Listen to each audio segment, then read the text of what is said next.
We're at it. I won't play the blues now. Well, it's about me.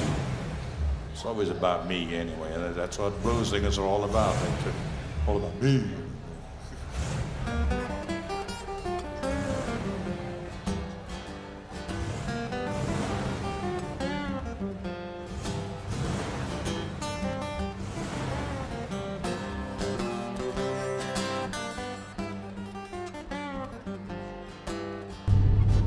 Sitting here with a good friend of mine, Matt Taylor, and having a bit of a discussion about the Dutchman, Dutch Tilders. I didn't meet Dutch until probably 20 odd years ago, but I first saw him would have been in the late 70s, just when I was starting to get into bars and pubs and things, and of course it was a station hotel for me. But what's your first sighting? The Bay City Union, we pretty much thought we were the only traditional blues band in the country, and we went down to Melbourne, and of course we found there was another traditional blues band called Adderley Smith with Broderick Smith, and there was a solo artist by the name of Dutch Tilders who did all of this Brownie McGee and Big Bill Brunsey guitaring, and I think there was a very early blues club. This would have been 1968, and that's where I first came across Dutch. He mainly used to play at one of the jazz. I can't remember the name now. It was, I think it was in Burke Street, and it was more a jazz, because the blues, even the English blues, came from the jazz scene that was there, and they brought in people like Muddy Waters, and then all the rock and rollers eventually realised, hey... Well, it was Chris Barber's band, all the jazz bands of course, yeah. Backed Muddy Waters on those first tours of England. And of course, the Stones and some of those bands got their first gigs at jazz clubs in England, because actually telling them that they were going to play jazz tunes, but of course they were doing, Chicago blues. So was there a bit of a scene when you come down at that time in Melbourne? You said there was one jazz club, but there wouldn't have been too many actual blues venues. No blues. One blues venue was this club, and the big difference between Bay City Union and Dutch and Adderley Smith is that Dutch and Adderley Smith were playing for the converted. The Bay City Union, because we started off in Brisbane, and there was a little blues club there run by Glenn Wheatley of all people, and of course we had the Purple Hearts, who just Lobby a and everyone. Fabulous band, and so when we got down to Melbourne, we just naturally went and played all the pop venues, but those great big town halls that had maybe 2 gigs a week and 1,000 kids at each, and only served soft drink, of course. It was not uncommon to have a jazz band and then a band like the Bay City Union playing traditional blues, and then all the pop bands would go on. But Dutch never really went there. The main difference between myself and Dutch is that Dutch came from the folk scene into blues, and I came from the rock scene into blues. And remember, what Bob Dylan had just recently done at that time was go electric. There was still quite a lot of animosity about it. Right. And it more came from the folkies than the rockers. The rockers. But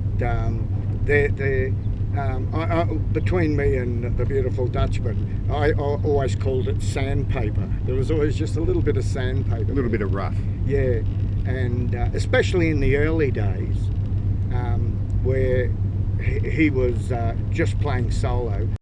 Thank you very much. The great man himself, Dutch Tilders.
And of course, Dutch came from the Sonny Terry and Brownie McGee way of playing the blues. And if anyone knows the history, Sonny Terry and Brownie McGee did not get on. No, not really. And so I think Dutch picked up a few of those prejudices about harmonica players that he would have got from... so he didn't like harmonica players all that much when I first met him. And Big Bill Brunsey and Brownie McGee, they saw themselves as playing sophisticated blues, not the rough and tumble stuff of the Delta, with slide guitars making a lot of noise.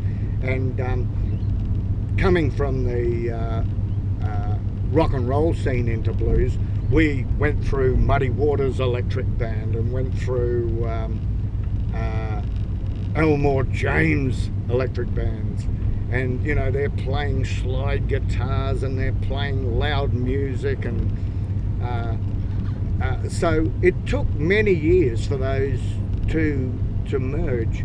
I think myself and Dutch, we'd had many conversations. We wouldn't particularly agree on much, but no matter whatever happened, we'd cuddle each other at the end and say, it's just so lovely to see you again. So what about a little bit later on, like, I mean, there was a huge kind of pub scene in Australia. Yeah. Certainly in Melbourne and, well, Sydney too, and Adelaide, all around, I suppose, the country. In the 70s, right through to the late 70s, early 80s. And you guys were still playing and doing gigs. Did you come across Dutch's bands and stuff? Because he went into having a band later on, of course. That's right, and that was the Station Hotel days. Yeah. And because the pubs really were where all music was, no matter what type of music you were playing. This was Australia, and you went into the pubs. And I think it was Jane, Max Merritt and Billy Thorpe. They were sort of the first bands to go into the pubs. That's where pub rock starts. And all of those bands had a bit of substance to them. And I think even the bands that followed on always had a bit of substance. You know, probably the ultimate pub band that you know, really reaped the harvest was Cold Chisel. They'd seen all of the bands that came before. Yeah. And they pretty much worked out what was going to work. And plus the circuit, thanks to, well, Billy, I remember interviewing Billy Thorpe. Oh, yeah. He said, along with a few managers or promoters, pretty well much invented that pub circuit. Yeah. And that was reasonably well established once, you know, Cold Chisel come along. And and it was perfect for them, wasn't it? Yeah. Oh, it was, and AC/DC. Yes. In the Sydney And once again, because there were so many venues around, it gave those bands, young bands too, back then. Don't forget, they were, this is early 70s. They were just out of their teens, most of those guys, except for maybe Bon a bit later. But it gave them so much time to work hard. Like they were playing 5, 6, 7 nights a week. That was the wonderful thing about it. So they really honed their craft. Oh, yeah. Which is why they, went on to take on the world. It was fantastic. As I say, we all stand on the shoulders of giants. All giants, of us. Absolutely. And I appreciate all those who went before. They always just made it easier. And the pioneers don't particularly get the land. It's the first settlers get the land. And it's always AC/DC and Coal Chisel were the first settlers. Pretty well much. And of course, you were involved in the wonderful Dutch concert at the Thornbury. Yeah, terrific. A number of years back, with some of the cream of players in this country too. They've all come down to pay their respects to Dutch, and of course play along the gig, which was a fantastic night. And a lot of people may or may not know that at the time Dutch wasn't even sure if he'd make the gig himself.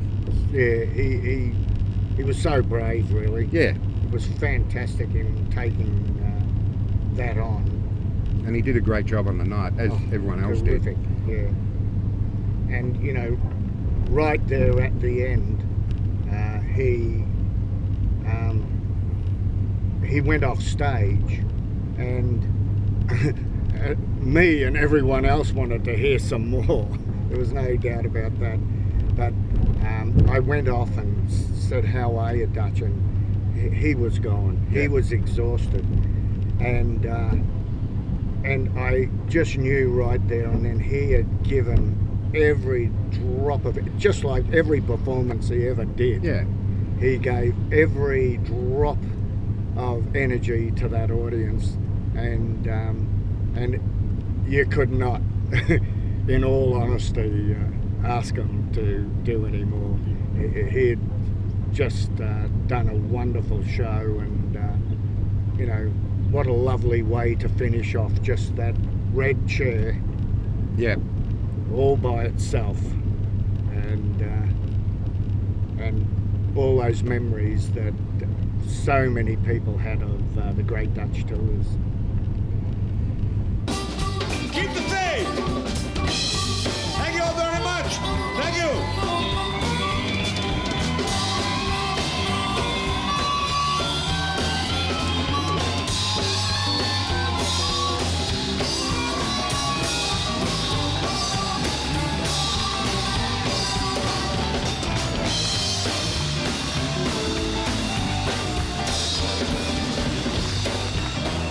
The great Dutch Tilders. The great Dutch Tilders.